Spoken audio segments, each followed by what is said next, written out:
Friends, स्वागत है आप सबका। फ्रेंड्स, आज के इस वीडियो में हम सब इंग्लिश लिटरेचर के सबसे पॉपुलर डिटेक्टिव शर्लक होम्स के पीछे की रोमांचक कहानी को जानने वाले हैं।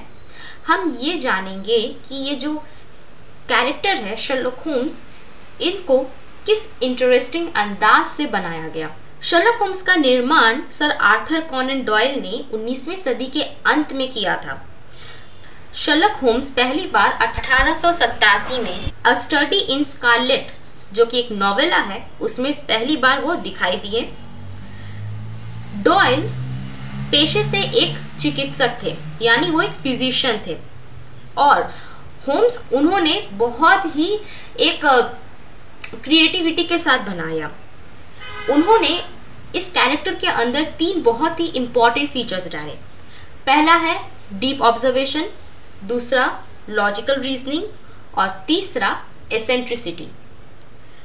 आई होप आपको पता होगा ऑब्जर्वेशन और रीजनिंग के बारे में, तो आपको पता ही है, इसमें कोई प्रॉब्लम नहीं होगा।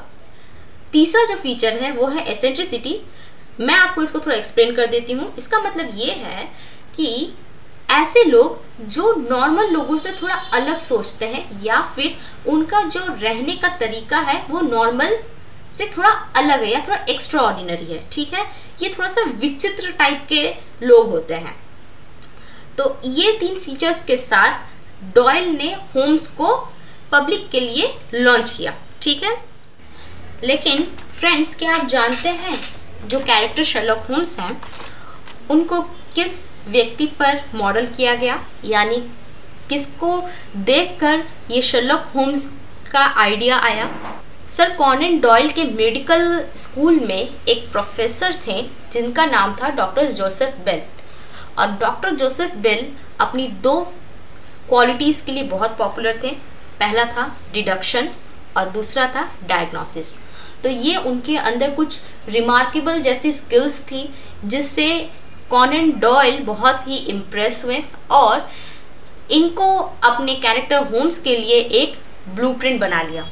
तो अब डॉक्टर जोसेफ बेल ब्लूप्रिंट बन चुके थे होम्स के लिए, और आप ये ज़रूर देखेंगे कि होम्स के जो भी इन्वेस्टिगेशन करने के जो तरीके हैं वो एकदम बहुत ही लॉजिकल होता है, ठीक है, और बहुत ही ज़्यादा कह सकते हैं उसमें शार्प इंटेलेक्ट यूज़ किया जाता है, ठीक है। तो इस तरह कॉनन डॉयल अपने नए कैरेक्टर के को बनाने का एक मॉडल खोज लेते हैं, ठीक है। 221B बेकर स्ट्रीट, जी हाँ फ्रेंड्स, ये होम्स का फिक्शनल घर है, ठीक है, यानी इमेजिनरी घर। और यहाँ पर होम्स अपने वफादार मित्र डॉक्टर जॉन वॉटसन के साथ बहुत सारे जो मिस्टीरियस केसेस है उसको सॉल्व किया। कुछ केस तो बहुत ही एबनॉर्मल टाइप के थे, अजीब टाइप के थे, और कुछ तो बहुत ही लगता था इतने कठिन है या इतने डिफ़िकल्ट है कि उनको सॉल्व करना असंभव है, like it is next to impossible type का कुछ माजरा था। तो ये जो 221B बेकर स्ट्रीट है फ्रेंड्स, ये आज के टाइम में विक्टोरियन लंदन का एक सिंबल बन चुका है, ठीक है। ये इतना ही पॉपुलर हो चुका है कि अगर आप 221B बेकर स्ट्रीट किसी को बोलते हुए सुनेंगे तो सब लोग उसको तुरंत ही शर्लक होम्स से रिलेट कर लेते हैं। सर आर्थर कॉनन डॉयल ने शर्लक होम्स पर टोटल 4 नॉवेल्स और 56 शॉर्ट स्टोरीज लिखी हैं। ये कैरेक्टर इतना ही पॉपुलर हो गया, इतना ही इसको वाइड स्प्रेड रिकॉग्निशन मिला कि जो होम्स का जो तरीका था ना, मेथड्स था, जैसे किसी भी केस को सॉल्व करने का जो तरीका वगैरह, ये एक तरह का स्टैंडर्ड बन चुका था डिटेक्टिव फिक्शन के लिए। यानी जो डिटेक्टिव फिक्शन जॉनरा उठ के आया उस समय 19th सेंचुरी इंग्लैंड में, उस समय ये जो होम्स का जो तरीका है, डिडक्शन करने का मेथड है, और भी अन्य जो आपका फिक्शनल डिटेक्टिव फिक्शन है, यानी और भी जो लोग डिटेक्टिव फिक्शन लिख रहे थे, उसके लिए एक स्टैंडर्ड बन चुका था। इनके जो तरीकों को इमिटेट किया जा रहा था। लेकिन फ्रेंड्स, इतनी पॉपुलैरिटी और रिकॉग्निशन मिलने के बाद इंटरेस्टिंग बात ये है कि डॉयल अपनी क्रिएशन यानी शर्लक होम्स से थक चुके थे, और इन्होंने फैसला किया कि जो next short story the final problems है, इसमें वो होम्स को मार देंगे, यानी होम्स का अंत हो जाएगा। और ये जो the final problems short story 1893 में आई थी।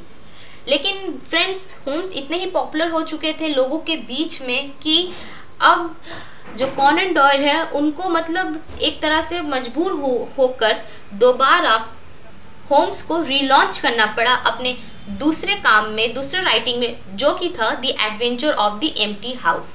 अब शर्लॉक होम्स केवल लिटरेचर में ही नहीं लेकिन आपके फिल्म कल्चर और थिएटर कल्चर में भी बहुत ज़्यादा पॉपुलर हो चुके थे। शर्लॉक होम्स पे बहुत तरह के एक्सपेरिमेंट्स करने लगा गया, जैसे कि उनको फिल्म्स में, टेलीविज़न में और थिएटर में एज अ कैरेक्टर यूज़ किया गया और बहुत तरह के डिफरेंट पर्सपेक्टिव से शर्लॉक होम्स को देखना शुरू किया गया। दोस्तों, फिल्म की दुनिया में बेसिल रैथबोन से लेकर बेनेडिक्ट कम्बरबैच ने, इन तरह के एक्टर्स ने होम्स को एक नए अंदाज में पेश किया और लोगों ने इसको बहुत ज़्यादा अप्रिशिएट भी किया। फ्रेंड्स, मेरा टारगेट था कि मैं आप लोगों को शर्लॉक होम्स के कैरेक्टर से ब्रीफली इंट्रोड्यूस करा सकूं। हम इस कैरेक्टर के बारे में और भी जानेंगे जब हम सर डॉयल के शॉर्ट स्टोरीज़ को एक्सप्लोर करेंगे। फ्रेंड्स, ये एक नया इंग्लिश डिक्टेशन सीरीज़ है जिसमें हम नॉलेज, एक्सप्लोरेशन, इंटरटेनमेंट के साथ डिक्टेशन भी प्रैक्टिस करेंगे। ठीक है, मुझे उम्मीद है कि आपको ये आइडिया अच्छा लगेगा। तो चलिए अब हम दूसरे वीडियो में दोबारा मिलते हैं।